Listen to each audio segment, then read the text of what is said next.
안녕하세요. 까칠 교수입니다. 여러분 잘 지내고 계시죠?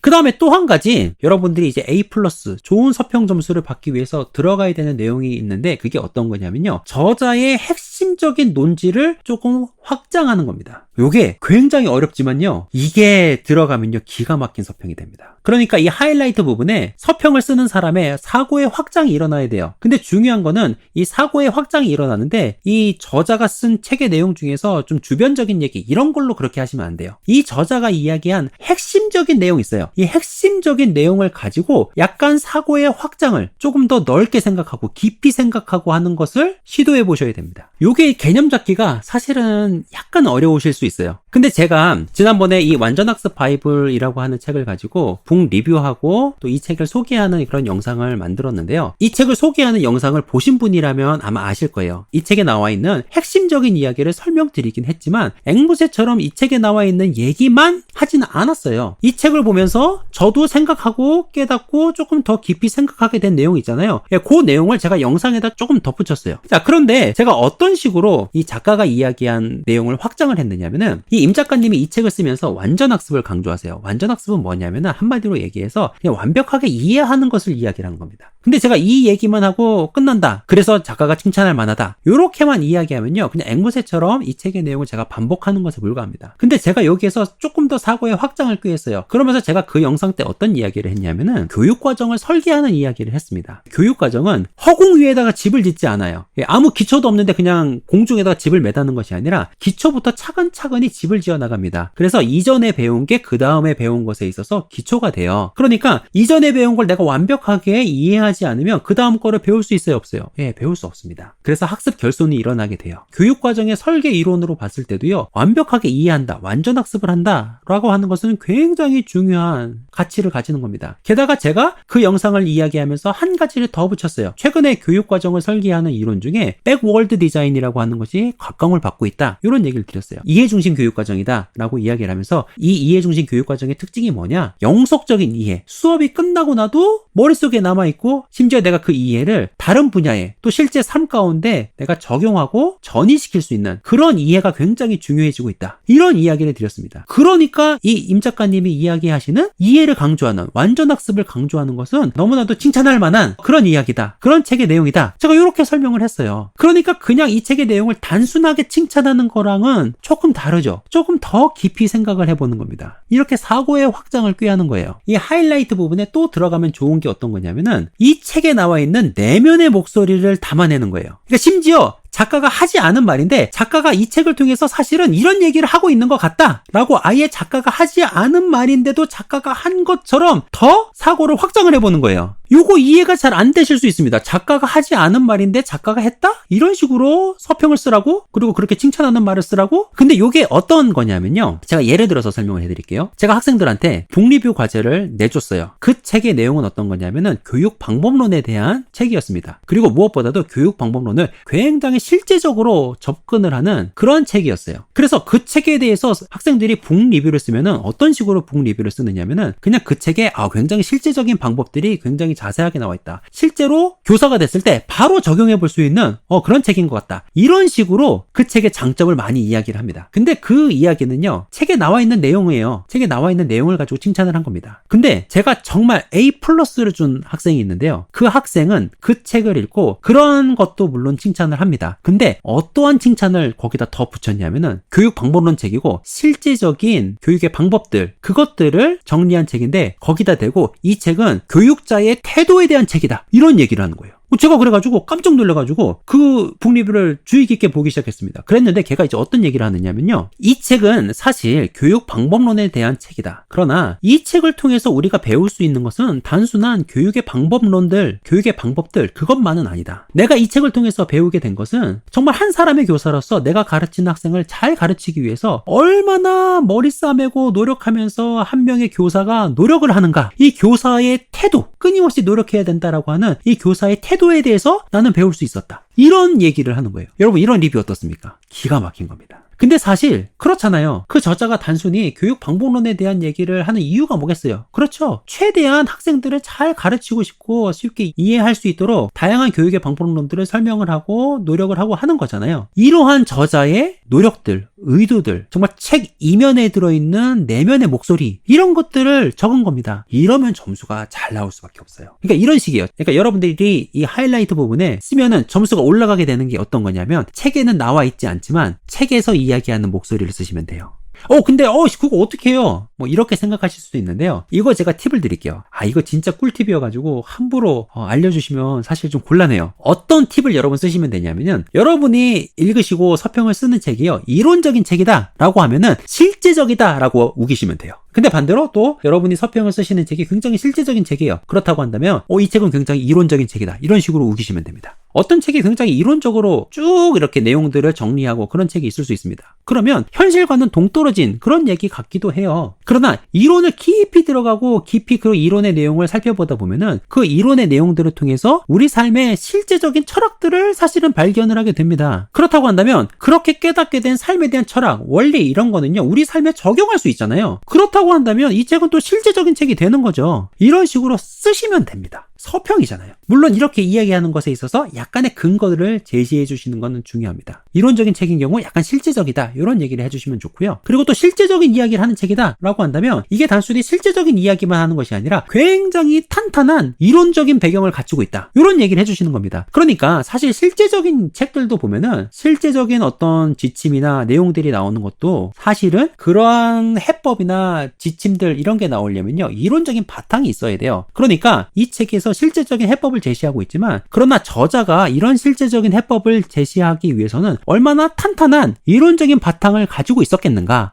그렇다고 한다면 정말 우리가 이론적인 바탕을 가지고 공부하고 이론적으로 무장하고 하는 것은 정말 중요할 수 있다. 오히려 나는 이런 것을 깨달았다. 저자가 이런 점에 대해서 사실은 이 책 안에서 강조하고 있는 것 같다. 이런 식으로 우리가 쓸 수 있죠. 이런 내용들을 하이라이트에 담아주시는 겁니다.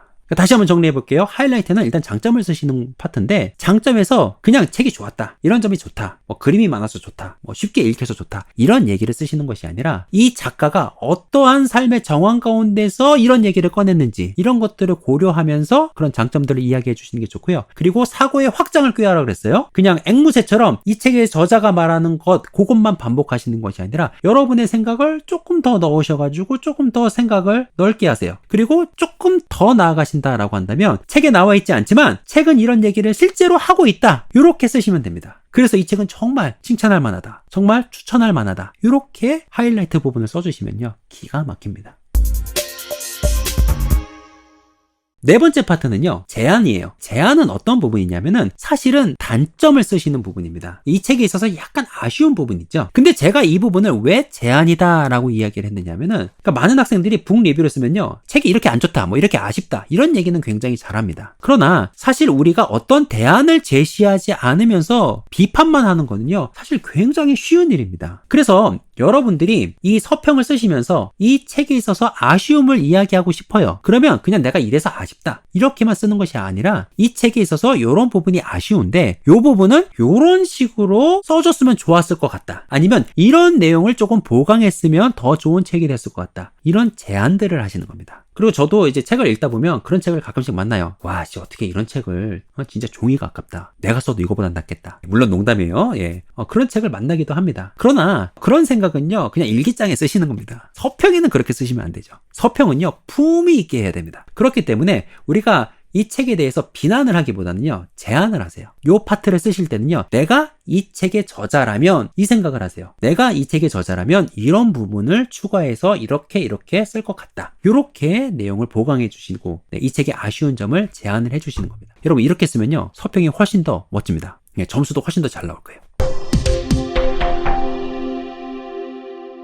자, 이제 결론 부분으로 넘어가시면 되는데요. 결론 부분은 짧게 끝내시면 됩니다. 너무 지저분하게 질질질질 끄실 필요 없어요. 대신 이제 결론 부분에도 들어가야 될 내용들이 있는데요. 일단 첫 번째는 이 책의 저술 의도 있죠. 왜 저자가 이 책을 썼는가 라고 하는 이 책의 저술 의도와, 그리고 이 책의 주된 내용, 저자가 이야기하고 있는 주된 논지 있죠. 논점들. 그것을 다시 한번 정리를 해주시고요. 그리고 그런 저술 의도와 이런 주된 논점을 가지고 있는 이 책이 어떤 사람들에게 실제적인 도움이 될 수 있는지, 그리고 어떤 부류의 사람들에게 이 책을 추천하고 싶은지 그 내용을 써주시면 됩니다. 그래서 이 부분을 쓰실 때는요, 약간 클리셰처럼요, 관용적으로 쓰는 표현들이 있어요. 이 책은 누구 이런 사람들에게 꼭 추천을 하고 싶은 그런 책이다. 혹은 이 책은 이런 관심 있는 사람이라면 must have, 반드시 가지고 있어야 되는 책이다. 혹은 조금 더 이제 품위 있게 이야기하게 돼요. 이 책은 이런 사람들이라고 한다면 그런 사람들의 서재에는 혹은 그런 사람들의 책장에는 반드시 꽂혀 있어야 되는 책이다. 뭐 이런 식으로 설명을 합니다.